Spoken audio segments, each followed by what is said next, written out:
this weekend. No Hulk Hogan bandana, no shirt with no sleeves. Safari hat. Safari hat, yeah. This is kind of just a normal looking wardrobe here. A little disappointing. In his old age of, I believe, 21, he's really dialed it back. It's grown up some. Temples to begin here for both players as round number 3 does begin. Merriam also has a Battlefield 4. Just Friedman will draw a card. White Blue Heroic, a deck that is certainly picking up in popularity. Joe Lissette did win our first Open Series event in 2015 with it when we were in Columbus. That's what's got him out to this lead. Friedman does have a Hero of Iroas to play on turn 2 before passing the turn back over to Merriam. Merriam will play a Mountain. We'll see what his turn 3 play will be. It'll be a copy of Goblin Rabble Master. The Goblin token will come in. Of course, it'll get blocked by the Hero, so those players will shortcut that. And we'll move to Friedman's third turn. But the big addition to this deck potentially is Monastery Mentor. And we'll see if that does show up and do some work here for Ben. And on Ross's side of the table, this is the type of deck where you would anticipate some mixture of Soulfire Grandmaster and Monastery Mentor to show up. Because this seems like a deck that could very naturally take advantage of those cards. Only 1 copy of Monastery Mentor in Ross's list and 0 copies of Grandmaster. See a Temple of Enlightenment come down here for Friedman. Monastery Mentor, we've talked about so many cards in this format. We've talked about the Grandmaster, we've talked about Tassiger and some of the other new additions. You know, we haven't talked about some of the cards that are almost certainly going to join these decks, a Monastery Mentor and a card like Valor's Stance as well. Cards that you can certainly expect to see a lot of play. White got some nice additions here from Fate Reforged. I don't know if you know this or not because I was wandering over the dealer booth. Valorous Stance was the only Fate Reforged card that the dealers were sold out of this morning. Wow. That's telling. Yep, that's the one. Rabble Master number 2 going to come into the red zone. Here is a Stoke the Flames. That'll take care of the Hero of Heroes. And Merriam will pass the turn back. Solid turn there for Ross. Rabble Master on the play is often challenging for White Blue Heroic. I mean, if Ross had a removal spell on turn 2, a Lightning Strike for Ben's play, I think this game might already be over. Even still, Rabble Master is all sorts of trouble for White Blue Heroic. They can't really get off the table. They just have to race, and racing that card is not easy. Anything but, as we have seen during its lifespan. This is a favorite hoplite for Friedman. But the thing he has not been able to do so far is actually build a monster.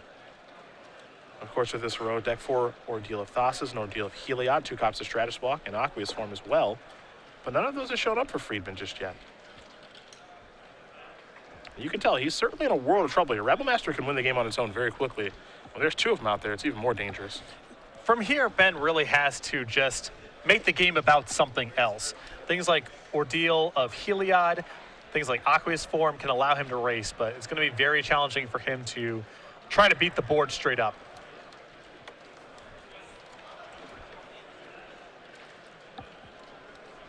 Just a simple passing of the turn there from Friedman.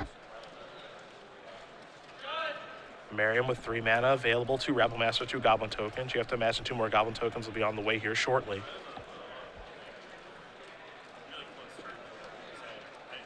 Ross going to figure out what he needs to do here on his 5th turn of the game. Well, this is really the first turn that he's got to think about anything because it's the only time Ben's had a board with open mana. And now things get tricky. Yeah.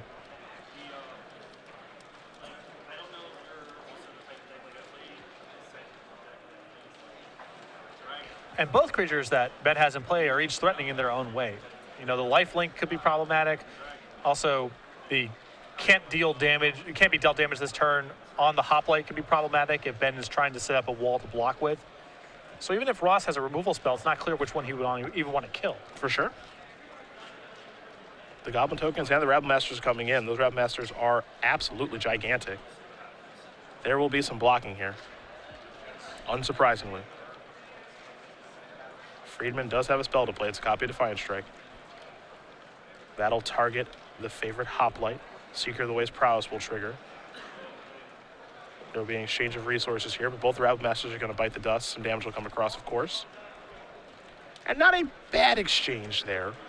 But if you're Ben, you're probably pretty happy with what happened. Overall, I think so. And it's nice to have a 2-3 against some 1/1s now. But being without the lifelinker is a little rough. Seeker of the Ways the follow-up there for Merriam, and he will simply pass the turn back over to Friedman. Friedman will draw. Looks like he picked up a copy of Stratus Walk. 2 of those in his deck. A card very popular with the Florida players, Logan Mai, Stephen Mann. All the way up to 4. Yeah. the Tom Ross-inspired builds, you saw one in the main deck, one in the sideboard, but the Florida players went to a full play set, which is a change that I really like. And we'll see if Mize and Man are playing that deck again. They felt so confident about their heroic list in Columbus, they flew out week 1 of season 1 to play that deck, and it certainly paid off for them, both of them topping that tournament. Yeah, great tournament for both of those players.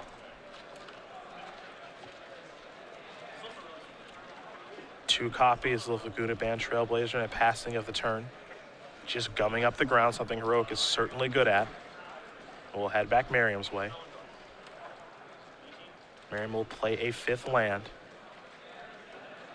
This is where we work ourselves into Stormbreath Dragon territory, and there that is, a very hard card for the Heroic deck to beat. Yeah, the way that you beat this card is by killing them before Stormbreath Dragon can get online, or by making your creature unable to be blocked. But given the state of the board, where things are kind of gummed up, Ben's a little bit behind in the damage race, Stormbreath Dragon's going to be hard to beat. It's a copy of Ordeal of Thassa. And of course, we'll make the favorite hoplite grow a little bit.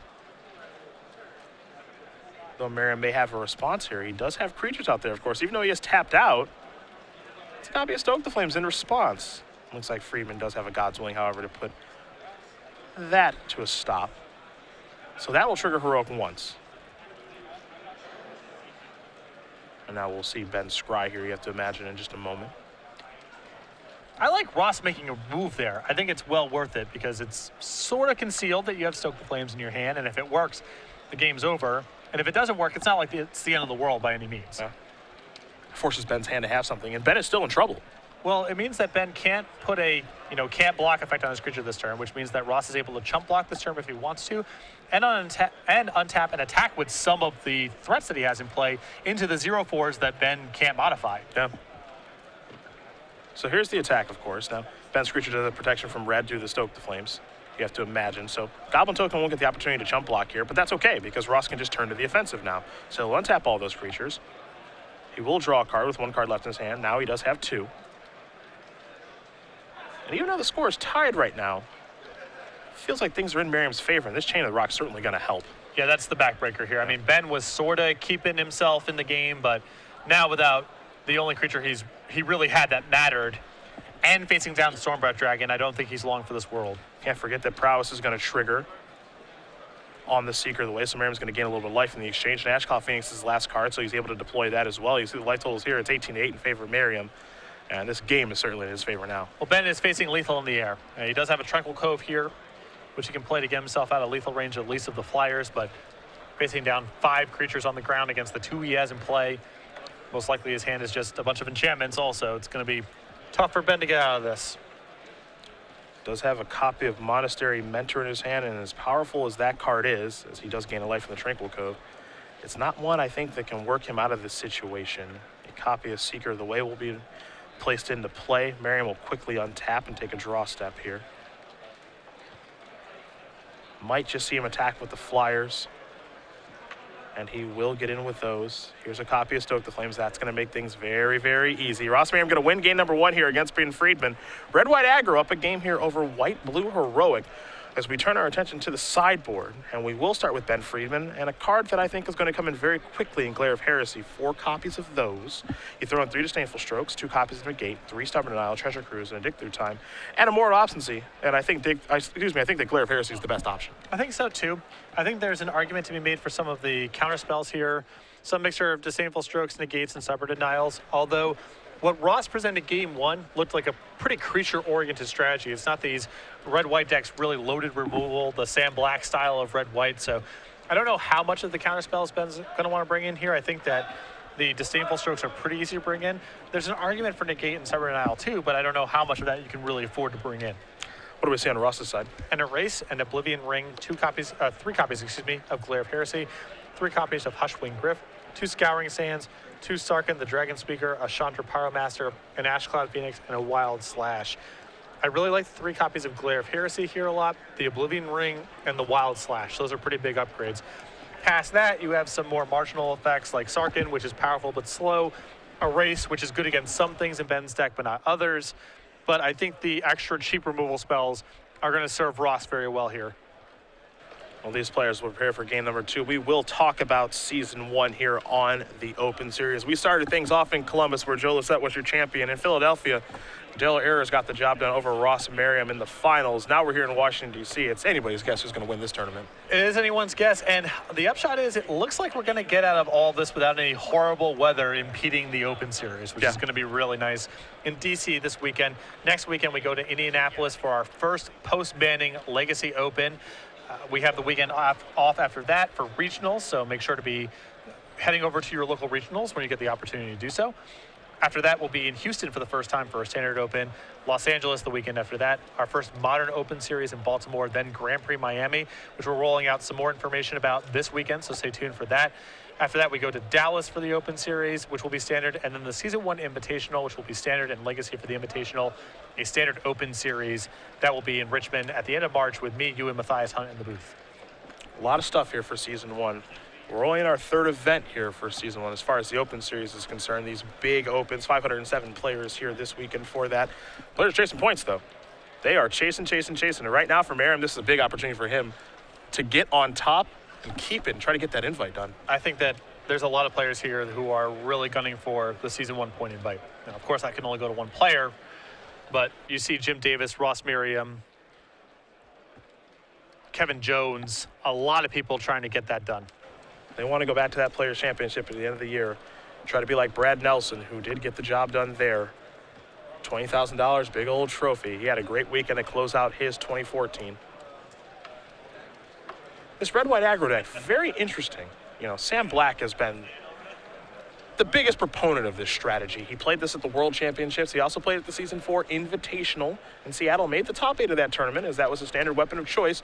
But we haven't really seen a lot of people jump on board with this deck outside of that. Merriam giving it a shot. Some differences, of course, between his list and what Sam did play. Sam had that small Heliod's Pilgrim package, Chain to the Rocks. But it's funny to see a 2-color deck look to be pretty good, and it's a 2-color enemy color deck too. It looks like it's actually a pretty good option here moving forward. Well, you have some solid mana fixing. You know, you get your access to the M15 dual lands, the Apocalypse, Pain Land, and Battlefield Forge alongside your Temple.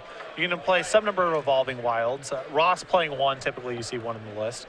And the deck isn't as color sensitive as, say, Blue-Black Control, where you have Bile Blight alongside Dissolve. So it's very hard to get all of your mana online in time. Here, you know, it's a little bit easier. You don't start seeing double mana spells until, you know, Hordeling Outburst, Ashcloud Phoenix, Stormbreath Dragon. There's no double weight in the deck, so the mana's a little bit easier. It's always interesting to me, just, you know, you see these 3-color decks in the format like Abzan and Mardu, and wow, Crackling Doom, Butcher the Horde, Siege Rhino, Abzan Charm, those cards are so powerful. You think of red-white, well, yeah, it's not the cards aren't powerful, they're just not as powerful as their 3-color cards are, but these cards are no slouch either, to be fair. Well, you look at the creatures here, Seeker of the Way, Goblin Master, Hushwing Griff, Monastery Mentor, Ashcloud Phoenix, Stormbreath Dragon. There's no shortage of quality in Ross's deck. Not quite as good maybe as Siege Rhinos and Anafenzas, but he's not paying that big of a cost. And the upshot is his mana gets to be a lot more stable. A Tranquil Cove for Friedman to push him to 21. Merriam's going to play a Temple of Triumph and pass that turn back. Friedman with just a favorite Hoplite and no second land, unfortunately, for him. Merriam. See what he can put together in his second turn. There's a copy of Battlefield Forge. This is a lightning strike to get that heroic creature off the table. Friedman draws a card. We'll deploy another favorite Hoplite and pass the turn back over to Ross. Ross will draw. Now, I didn't get a great look at Ben's hand, so I don't know whether or not it was a solid keep. But these types of hands are very good against decks where they're starting the removal on things like Hero's Downfall, because you're going to get an opportunity to untap with mana available. Red-white is one of the decks in the format that has a real density of cheap removal. They can punish you for keeping these kind of hands because you may never untap with a creature. Yeah, seeing Defiant Strike there from Ben doesn't surprise me very much. I had a feeling he probably kept a hand where he's looking to cycle Defiant Strike to get into a land. Of course, he's got his draw steps to try to hit one as well. So seeing that and pumping the favorite Hoplite, not much of a surprise to me personally. Though, again, as you mentioned, when you're playing a deck that does have Chain to the Rocks, Lightning Strike, and cheap removal, you do question how viable it is to keep a hand like this. And you have to imagine a lot of these decks are going to have access to Wild Slash in their sideboard as well. Just another 1-mana removal spell. Makes it much riskier to keep these kind of hands as compared to, say, something like Blue-Black Control or something like Abzan strategies, but the removal just doesn't come online as quickly. In comes the favorite hoplite for a couple of points of damage here. Merriam, of course, no interest in blocking. A Plains and a follow-up. Laguna Bend Trailblazer will complete Friedman's turn. Merriam will draw. Move to his 4th turn of the game.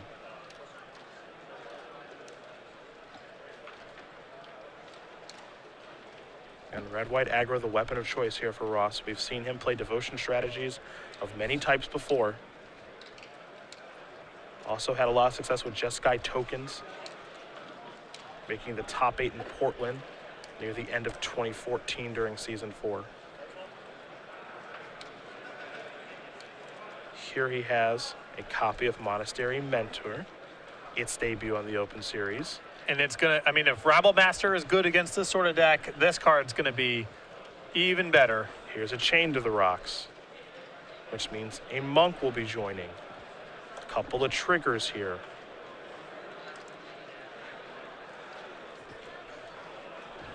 This card is very scary. It doesn't take much for it to run away with the game, and if you kill it, you still have to deal with those tokens, which are very problematic. I mean, there's analogs here to Goblin Rabble Master and Young Pyromancer, both of which are constructed superstars. And Monastery Mentor unchecked is better than either of those cards. Yeah. It's a little bit slower. It's a little bit more vulnerable to sorcery speed removal on the turn that you play it. But if you untap with it, like Ross is going to get to do here, it's as powerful, if not more so, than either of those cards. Yeah, there are a lot of cards out there that just they're cards that are looking to pass the untap test. If I get to untap with this, what happens? Well, if you get to untap with Monastery Mentor, it is probably terrifying. Well, I mean, Ross didn't even necessarily have to untap. That's really impressive here. Here's another copy of Chain to the Rocks. Defiant Strike is going to target that favorite hoplite. Ben, you have to imagine is trying to find some sort of protection effect like God's willing to save this. Merriam may have some sort of spell here in response, but keep in mind, Monastery Mentor itself has prowess. The monks have prowess. Seeker of the Way is triggering its prowess right now, so he's going prowess crazy. Every spell's worth a lot. I mean, it does not take long for this to get completely out of control. And now Ross is tapping mana for, I imagine, Stoke the Flame, so he's going to cast that. Can't forget all these prowess triggers are going to happen now, and Ben doesn't get to draw a card from his Defiant Strike. So these creatures are huge. Ross is going to be attacking for a lot of damage. He's going to be gaining a little bit of life there from the Seeker. Ben going to draw a card, and he's going to extend the hand. Ross Merriam going to get the job done here over Ben Friedman, 2-0. Red-white aggro very quickly dispatches white-blue heroic. And Monastery Mentor, it wasn't around for long, but it was impressive while it was there. Absolutely. I mean, it's just a challenging matchup for Ben. There's a lot of creatures that Ross has that are cheap and hard for him to handle and hard for him to beat over a long game. On top of that, there's also